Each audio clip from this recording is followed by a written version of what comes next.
They say money makes the world go round. But what happens when the world decides to rebuild money itself? For the first time in history, the United States isn't just printing dollars, it's reprogramming them, invisible, trackable, controllable. And it's already begun. Because somewhere inside the Federal Reserve, a new kind of dollar is being born. One that might never leave the grid. They call it innovation. But history calls it something else. The last time nations rebuilt money from scratch, every revolution in money began with good intentions. Gold coins promised stability. Paper notes promised convenience. Credit promised opportunity. And now, the digital dollar promises control. But not the kind you think. In 2025, the United States is quietly testing a new form of currency. Not cash, not crypto, but a central bank digital currency, a dollar that lives, moves, and dies entirely inside the system. To most people, it sounds like progress. To historians, it sounds familiar, because every empire that re-engineered its money, from Rome to Britain, did so at the very moment its power began to fade. This is the story of how the U.S. is rebuilding money from scratch, and what history warns happens next. Empires fell, wealth vanished, and freedom changed hands. It always begins the same way, with innovation disguised as salvation. 2,000 years ago, the Roman Empire faced a problem. Its economy had outgrown its money. Gold and silver coins were too heavy to move across an empire that stretched from Scotland to Egypt. Trade was slow, soldiers went unpaid, and corruption crept into the system. So Rome did what every powerful state eventually does. It changed the money. Under Emperor Nero, the silver denarius was reformed. It looked the same, carried the same imperial face, but under its surface, it was different. Less silver, more alloy, more control for the emperor. What began as a clever reform slowly became a trap. The government realized it could mint more coins with the same amount of metal. More coins meant more spending power, for a while, until merchants noticed the coins felt lighter, until soldiers demanded payment in gold, not debased silver, until prices soared 50-fold. By the 3rd century, Rome's money was barely metal at all, just a promise that the state could no longer keep. And when the money died, the empire followed. That's the oldest pattern in history. When a government loses control of its currency, it loses control of everything. But this wasn't just Rome. The pattern repeated. In Spain, when floods of silver destroyed its value. In France, when paper assignats collapsed after the Revolution. In Britain, when the pound was severed from gold. Every time, a government promised that a new system of money would bring order. Every time, it ended with less freedom, more control, and collapse. And now, 2 millennia later, that same pattern is repeating. Only this time, the currency isn't metal or paper, it's digital. History is full of moments when nations tried to reinvent money. Each time they promised stability. Each time they created something far more dangerous. Let's trace the pattern. China, 11th century. The Song dynasty became the first civilization to create paper money. At first, it worked brilliantly. Merchants loved it. Soldiers were paid faster. Trade exploded. But within decades, the government realized it could print limitless notes. And it did. By 1260, inflation was so severe that a sack of rice cost 600,000 coins.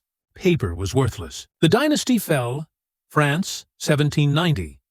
The revolution promised equality and paper money called assignats. They were backed by confiscated church lands. But printing presses worked day and night. By 1795, the currency lost 99% of its value. Citizens carried wheelbarrows of notes for a loaf of bread. Riots spread through Paris. The people turned on the government, and the reign of terror began. Germany, 1923. To pay its World War I debts, the Weimar Republic printed endlessly. Prices doubled every few days. Workers demanded wages twice a day before their money became worthless by nightfall. At the peak, $1 equaled 4 trillion marks. Entire fortunes vanished overnight. The middle class, the backbone of Germany, was destroyed. And in that chaos, extremism found a home. Each of these stories shares the same anatomy: innovation, convenience, abuse, collapse. But something new emerged in the 20th century: the digital ledger. Banks no longer needed paper at all. Money became numbers on screens, abstract, invisible, and infinitely editable. The promise: efficiency. The danger: total control. Every digital transaction leaves a footprint. Every account can be frozen with a single command. And for the first time in history, the idea of programmable money entered reality. Money that obeys rules, restrictions, or even expiration dates. It's not science fiction. It's happening now. In China, the digital yuan already tracks every purchase. In Europe, the digital euro is being tested quietly. And in the United States, the digital dollar project has begun.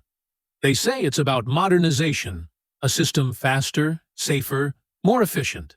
But history whispers another word: control.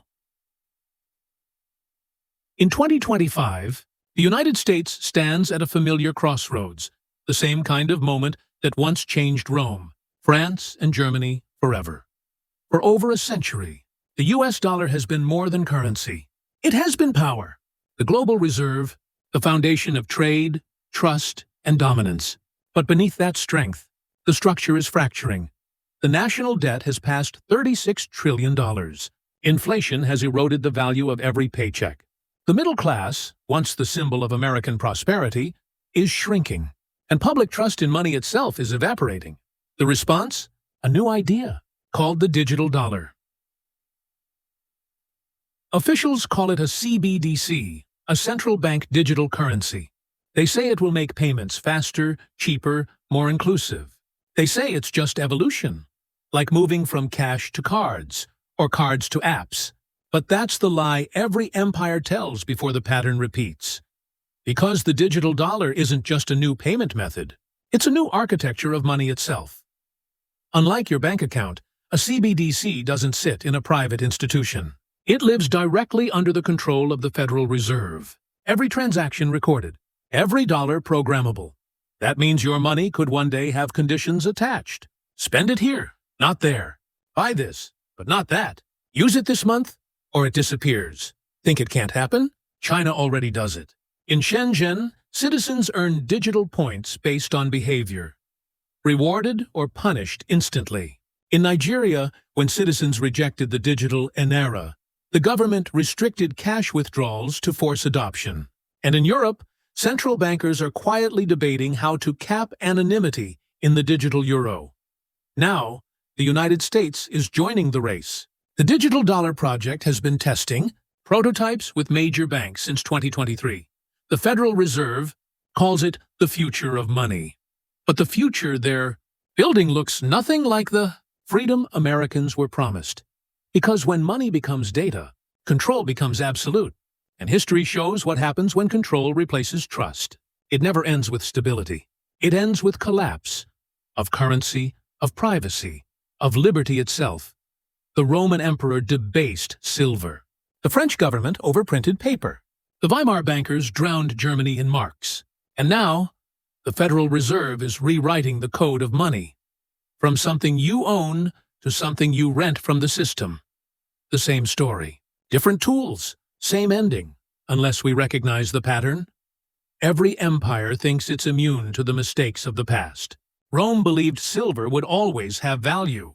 France believed paper could be trusted. Britain believed the pound was too powerful to fail. And America believes its digital dollar will make money safer. But history is merciless. It doesn't care about good intentions. It only obeys consequences. When a nation digitizes its money, it doesn't just upgrade technology. It rewrites the balance between citizen and state. Cash is anonymous.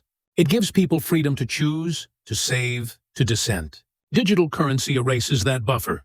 Every transaction becomes a data point. Every purchase a permission. Imagine a world where your bank account isn't yours. It's a subscription, where every dollar can be tracked, timed, and turned off. Late on taxes, funds frozen, donate to the wrong cause, flagged for review, travel too often, buy too much, speak too loudly, and your balance quietly vanishes. That isn't fantasy. It's the logical conclusion of programmable money. The same logic that let emperors shave silver from coins, that let kings dilute gold reserves, that let modern central banks print trillions from nothing. The same logic, repeated in code. And it always begins with a promise. Security, efficiency, innovation. Then come the restrictions, for your safety. Then the surveillance, to fight crime. Then the dependency, for convenience. And finally, the control, for the public good. That's the four-step descent of every monetary empire. And we are already halfway down. But the most chilling part isn't control, it's fragility. A digital currency system can vanish with a power outage, a cyber attack, or a corrupted update. One glitch, and trillions disappear. In 2023, a single banking software bug delayed $42 billion in transfers for 6 hours. That was just a test of the future. Now imagine the same failure, not in a bank, but in the core of the monetary system itself. When every dollar is code, collapse doesn't come with inflation. It comes with a crash. And this time, there's no printing press to restart it. History doesn't repeat itself. It simply waits for us to forget. Rome forgot. Spain forgot. Britain forgot. And now, America is forgetting too. Every empire that tampered with its currency believed it was different, more advanced, more enlightened. Each one told its people. This time, it's progress. But progress without restraint always leads to ruin. The digital dollar is being sold as innovation, a cleaner, faster, smarter future for money. But peel back the promise, and you see the same mechanism that destroyed empires before. Centralized control disguised as convenience. When trust is replaced with tracking, when freedom is replaced with permission, when ownership becomes conditional, then money stops being a tool of exchange and becomes a weapon of control. And here's the truth few dare to say aloud. When a government controls the money absolutely, it controls the people absolutely. History has already written this story. Rome lost its silver. Spain lost its gold. Britain lost its empire.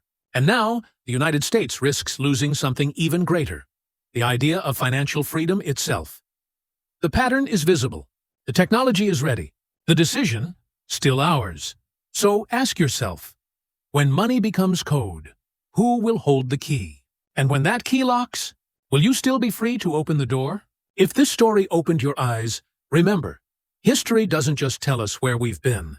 It warns us where we're going, because the pattern never lies. Subscribe and keep watching, because the next chapter of money has already begun.